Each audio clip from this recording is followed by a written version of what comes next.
اللہ کے محبوب علیہ الصلوۃ والسلام نے ایک بڑی خوبصورت بات ارشاد فرمائی، ذرا سنیے اور اس کا لطف لیجئے، اور حضور کے دیے گئے اس وعدے پہ دل کے قرار کا سامان کیجئے۔ اللہ کے محبوب علیہ السلام نے ارشاد فرمایا کہ من یکفل لی اللہ یسأل الناس شیئا، جو شخص مجھے اس بات کی ضمانت دے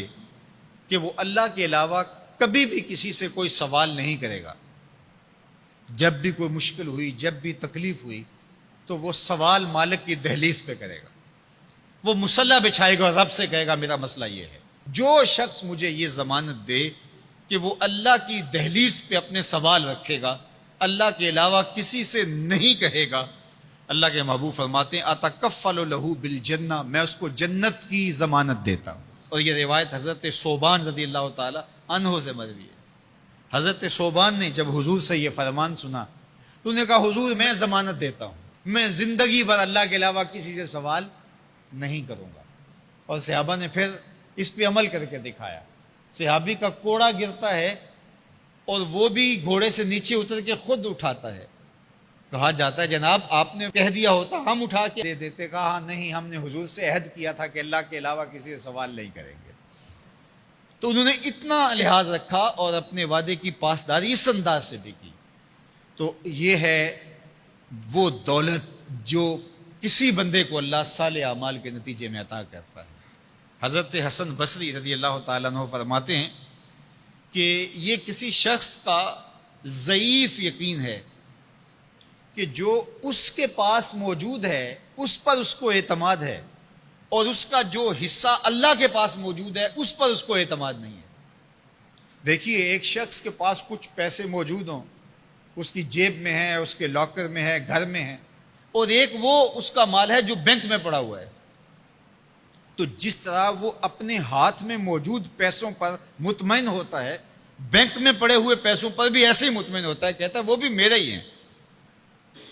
تو جو شخص بینک میں پڑے ہوئے پیسوں پر تو مطمئن ہے، گھر میں موجود رقم پر تو مطمئن ہے، اس کے ہاتھ میں اس کی جیب میں جو ہے اس پر تو مطمئن ہے، اور اس کی قسمت کا جو ابھی اللہ کے پاس ہے اس نے ابھی اس کو دیا نہیں، اس پہ مطمئن نہیں ہے، تو حضرت حسن بصری فرماتے ہیں اس سے بڑھ کر ذوف یقین اور کیا ہوگا کہ جو اس کے پاس ہے، جس کو چرایا جا سکتا ہے، جس کو چور کھینچ سکتا ہے، جو گر سکتا ہے، جو چھینا جا سکتا ہے، اس پہ تو یقین کر رہا ہے کہ یہ میرا ہے، اور جو اس کا حصہ اللہ کے ہاں ہے اس پہ یقین نہیں کر رہا، تو کہا کہ اس سے بڑھ کر پھر اور ذوف کیا ہو سکتا ہے۔ اس لیے اپنی زندگی میں قناعت کا نور رکھنے والے ہی مطمئن زندگی گزارتے ہیں۔ ابن جوزی نے کہا تھا کہ جس شخص کی زندگی میں قناعت آ گئی اس کی زندگی مطمئن ہو گئی، اور جس شخص کی زندگی میں طمع آ گیا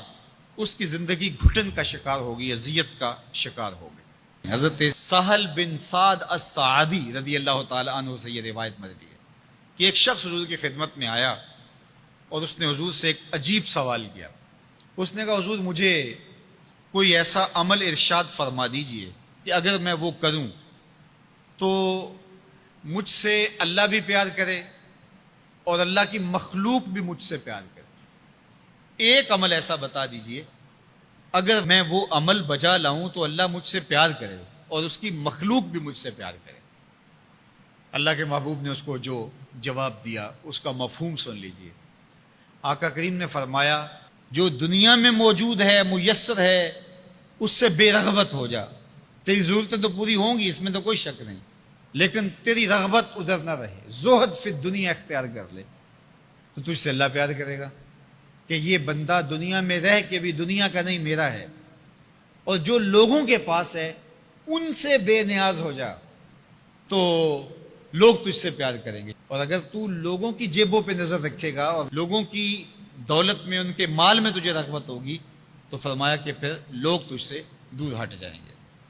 تو اللہ قناعت کا نور عطا فرماتا ہے شخص کو جو اچھے اور صالح اعمال بجا لائے۔